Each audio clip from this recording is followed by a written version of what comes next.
మన శక్తికి మించిన కార్యం. నీ బలహీనత తట్టు చూడకు, నా బలమూత తిరిగో చూడు. ఇంకోసారి నీ బలహీనత తట్టు చూడకు, నా బలమూత తిరిగో చూడు. నీ బలమునకు మించిన పనులు నా బలమే గదా చేయవలసిన మనోవిచారము కూడదు నీకు మహిమతలంపుని కావలిలో.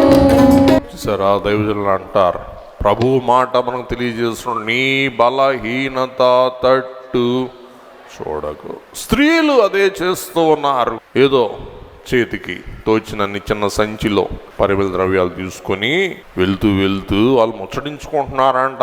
ఆ రాయిని మన కోసం ఎవరు దొర్లిస్తారు?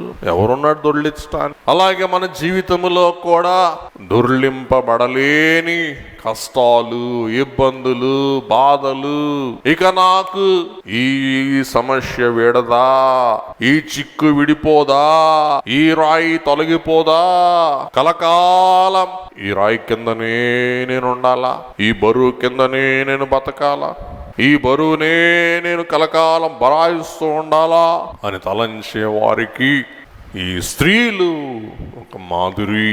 ఎవరు రాయి దొర్లిస్తారు మన కొరకని వెళ్ళి రాయి చూసేసరికి అప్పటికే రాయి ఏమైపోయింది? పొర్లింపబడి ఉన్నది.